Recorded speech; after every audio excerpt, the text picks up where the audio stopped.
I once thought that veganism was blowing up, and I dedicated my life to it. But then I saw this graph, showing that the number of vegans has remained flat for years. And this led me to an uncomfortable realization. A realization that veganism doesn't actually matter. I'm going to explain the 3 reasons why I changed my mind about veganism, and why, despite all of this, I am still vegan today.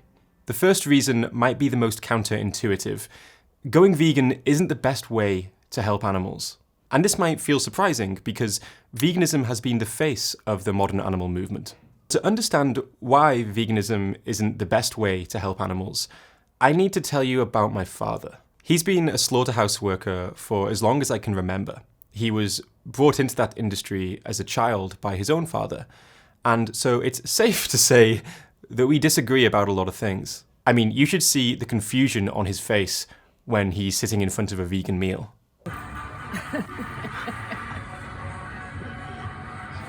Mushrooms, it's nothing yucky. And so he's not going vegan anytime soon. But even with my dad, someone who's been part of the meat industry their entire life, there are places where we agree. Like if there were a vote on whether or not to ban factory farming, I'm pretty sure my dad would vote to ban it. And if my slaughterhouse working father would be in favour of a major goal in the animal movement, then you'd think that the animal movement would be huge. But here's the problem. When your movement is built around a major lifestyle change, one that many people find hard, you keep your movement small. We need to have as many people as possible pushing for a better world for animals. And by having veganism as the bar to entry to the movement, we are missing out on so many people who would support our goals, but who don't feel able to make this lifestyle change. And I don't think the biggest gains for animals will come from getting individuals to go vegan anyway. It'll come from changing institutions. The environmental movement learned this years ago. Do you remember when the advice was to take shorter showers? Now it's all about pressuring governments and corporations. And likewise, I don't think the animal movement's focus should be on lowering our harm footprints. It should be about dealing with the problem as best we can. I think this will make more sense once you've seen piece 2 in this video. But even as individuals, going vegan is just not the best thing you can do. An organisation called FarmKind calculated how much someone would need to donate to have the same impact as going vegan. The answer? Just $23 per month. FarmKind directs people's donations to highly effective charities like Shrimp Welfare Project, where for every $1 donated, around 1,500 animals are spared from suffocating to death. That is wild. But the main point I'm trying to make here is that the way we use our money can actually impact far more animals than our consumption choices. Now, if you're not vegan, I really hope this video isn't just making you feel better about not doing anything. I mean, imagine if someone took your pet dog or cat and put them into a chamber where they were unable to breathe. Imagine them squealing and panicking for up to a minute before they fall unconscious. Now, you would probably be willing to spend huge sums of money to prevent them from experiencing that. But we must recognize that it's not less bad if the same thing is experienced by other animals. And that is how most pigs die. But at the start of this video, I didn't just merely make the claim that veganism might not be the most impactful thing to do. I went further than that. I made a way stronger claim that veganism doesn't actually matter. Now, to understand what I mean, we need to look at an often misunderstood distinction, and one that I think has big implications for veganism. It's the distinction between intrinsic and instrumental value.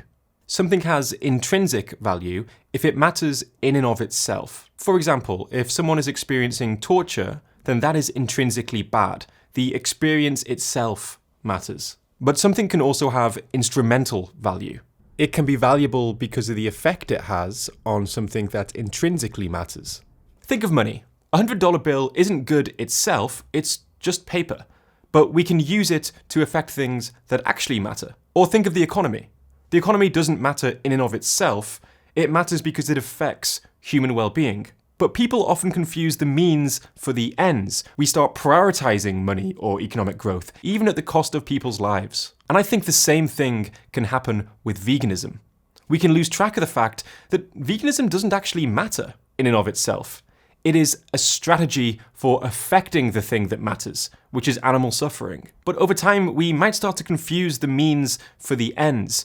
We can start becoming hyperfixated on being the perfect vegan rather than thinking about how to most effectively help animals. And I think this tendency to lose track of this distinction can be invisible and really sneak up on us. Maybe we don't identify as animal activists, we identify as vegan activists, as the vegan movement. The strategy becomes part of the identity. Maybe forgetting that veganism is actually just one strategy to affect the thing that matters, and it might not even be the best one, so we shouldn't base our identity around it.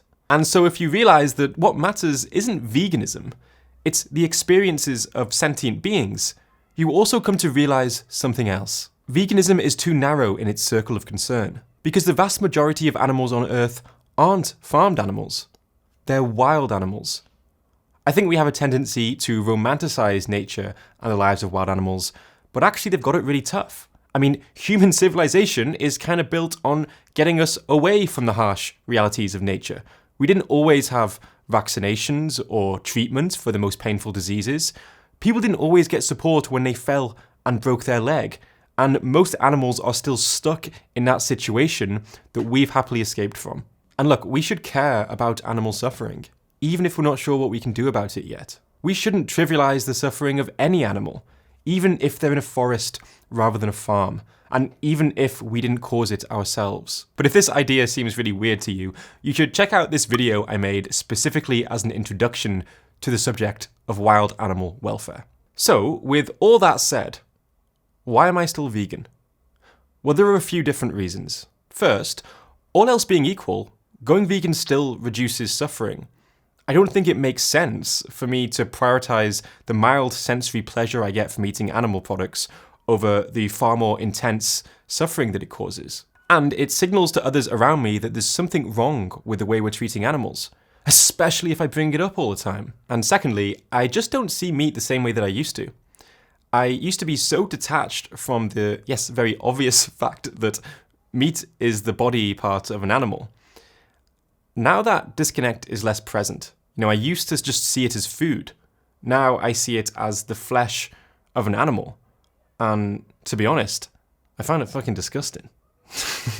And lastly, by being vegan, at every meal, I'm reinforcing my commitment to taking animal suffering seriously. So I'm not here to tell you that you shouldn't be vegan. By being vegan over your lifetime, you're going to spare a lot of animals from experiencing something terrible. Those consequences are real. It's honestly one of the best decisions I've ever made. But I am here to say that veganism isn't actually what matters. What matters is animal suffering. And veganism is one method to impact that. And there is a lot less pain in this world because of it. But if we really want the world to be a safe place for animals, we have to think bigger than our harm footprint.